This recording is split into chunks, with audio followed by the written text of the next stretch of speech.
police chief and our city council president and our first assistant chief, who all collaborated on this effort to make this app or this alert happen. After, we will have a Q&A where we will allow 2 questions per media. I will turn it over now to our police chief, Todd Bettison. Thank you, Jasmine. Today is really a good day to be able to announce this for Detroiters, because when we're talking about our serious missings, whether it's young, whether it's elderly, any serious missing in the city, we know that this garners a lot of attention from our community groups and just from everyone involved. And so, good morning. I would like to thank everybody for being here. Thank you to our council president, Mary Sheffield, for her collaboration on this important effort. It was extremely important to our council president.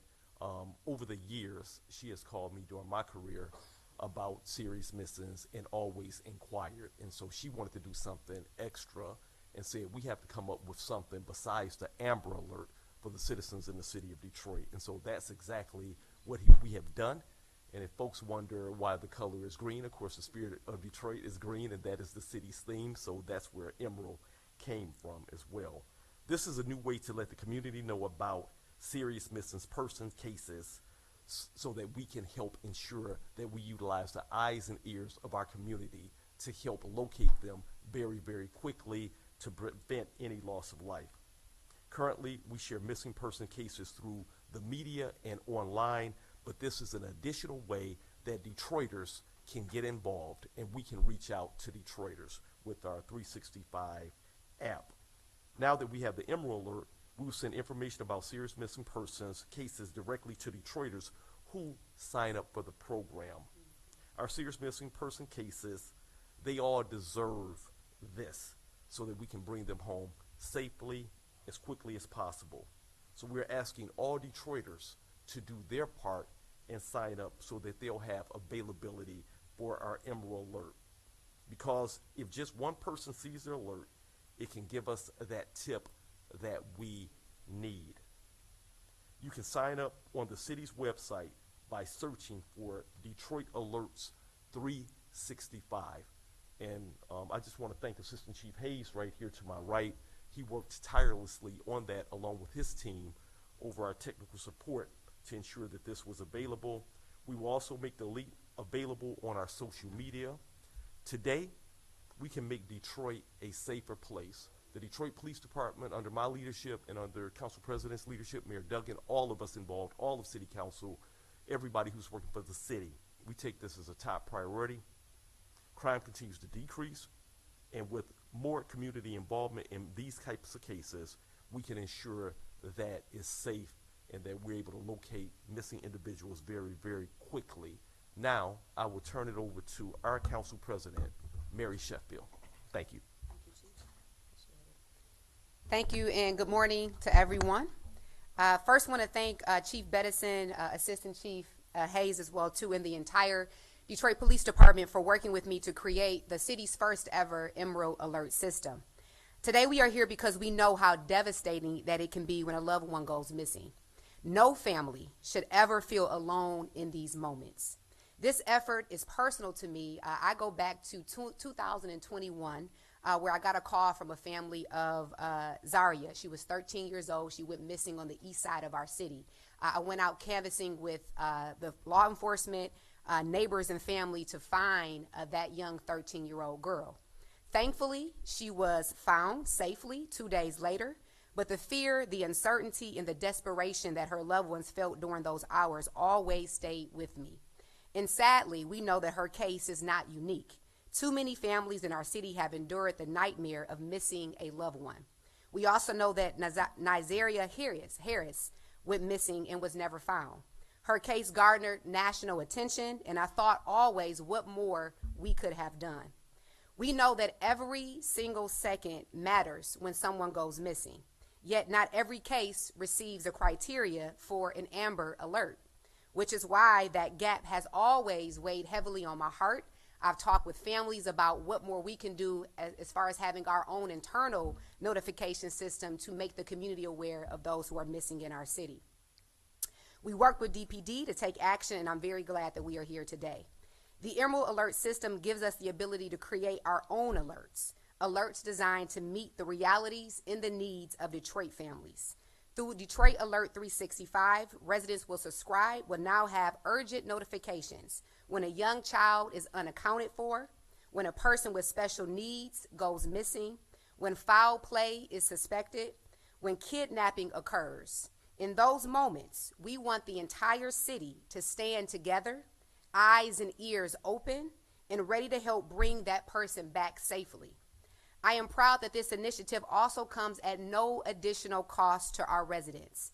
It shows what we can achieve when we use the resources that we already have in innovative ways, but most importantly, it shows that we are listening to the concerns of our communities and responding with action. The Emerald Alert is about one thing: bringing our residents home safely who are missing.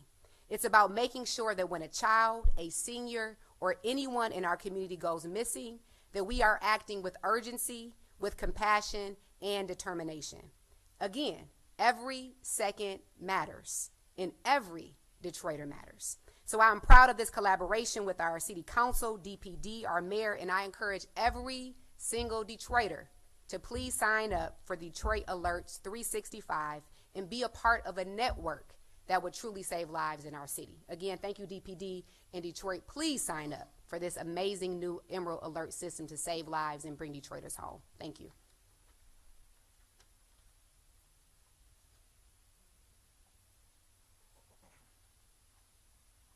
So we will now take questions from our media partners.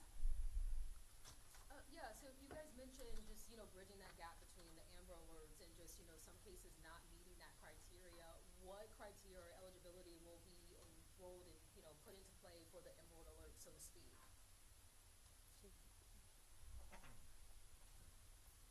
Good morning, and that is a great question. There's often times, or with the Emerald Alert, there's a time frame that has to happen before someone can be reported missing. With this platform, Detroit Alerts 365, the Emerald Alert, we are able to send that out relatively immediately. Once we get the information from the loved one, there's a media release that needs to be signed by them. We get the photo and we can immediately push that out. So as Council President indicated, time is of the essence in returning those home or getting them the help that they need. If they're part of our vulnerable population, say a senior or a member who has some mental health issues or perhaps dementia and loss of memory, we are able to now move at light speed to get them the help that they need and get them recovered. And my follow-up is just what team is kind of monitoring that and just keeping updated with that system to, put up, put down, and kind of how that works? Again, a great question. So Chief Bedison, when this came together, it was a layered approach within the resources of the Detroit Police Department. So from our crime intelligence unit, as well as our missing persons unit, which is a part of major crimes, we will work together, and certainly our partners from our media team to work to get this information out. Hi, Erica from Channel 4. I know there's different colors when there's sort of a missing that happens. I know you said, obviously, City of Detroit, why you chose green. Can you tell me, I guess when you have the green alerts, you said there's a criteria. Can you give tips for families when they're reporting loved ones missing? What are the most important things that they need to include to be a part of this if they don't make that Amber Alert status? I know that was a little confusing. Again, a great question. As thorough as they can be. Everything from the last clothing that they wore, that when they were last seen, their favorite places where they could possibly hang out, anything descriptive. All information at this point is useful. So anything that they can share with our members and we can get this out to the community, we will take that, receive that information, and publish it on the platform. And I know you guys mentioned some specific cases, and obviously there's some that have been heartbreakingly not solved. One, are there any other cases that you're thinking about with this, and do you hope other cities emulate this and hopefully maybe this reaches state level? Imitation is the highest form of flattery. We hope that what we've done here is a model for others, just like everything else several things that we do here with the City of Detroit, where other cities have taken a page out of our book. on their level, at their city, in their city, to do some of the same things that have been successful here in Detroit. So we certainly will share with any of our partners our engine to make this work. Again, we would be honored if someone else would also create a platform similar to this to help get those that are missing, or again, our vulnerable populations home to safety or the help that they need. And I'm gonna break the 2-question rule. What's been the biggest challenge with the missings? Is it our seniors? Is it our mentally ill population? What's been the most challenging thing? How can we help those reporting missings make it easier, and make it easier on you guys, and making it easier to be found in a quicker manner? We treat them all with the utmost importance and urgency. So I can't say one particular population creates a bigger issue than the other. Once we get this information, we act accordingly with a sense of urgency to get them returned, and again, that help and safety that they need. So we treat all cases equally. Thank you. Council President Sheffield mentioned the Harris case, but was there any particular case that kind of really underscored the need for this particular program that really kind of drove the launching of it?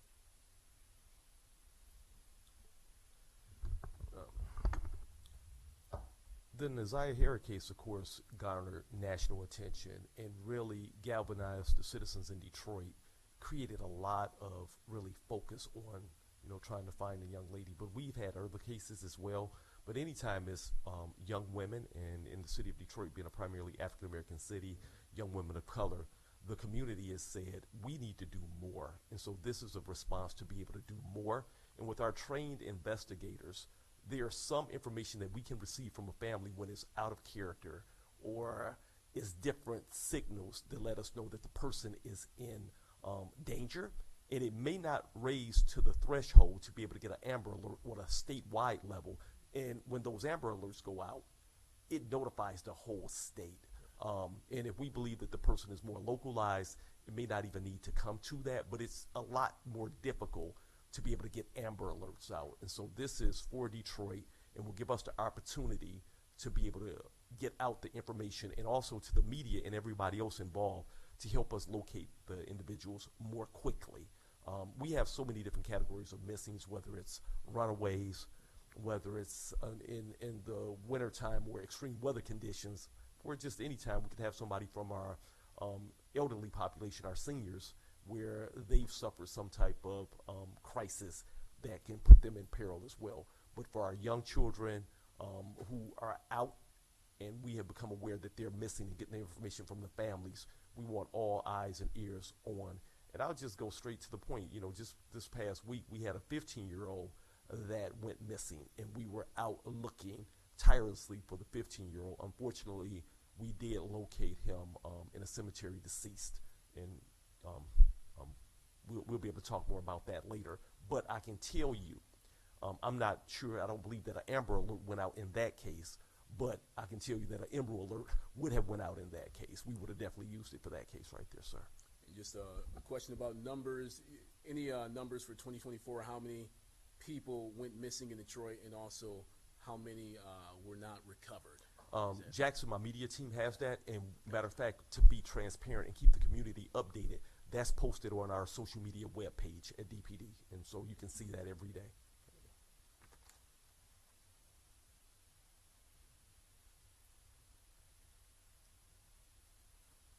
Thank you, everyone.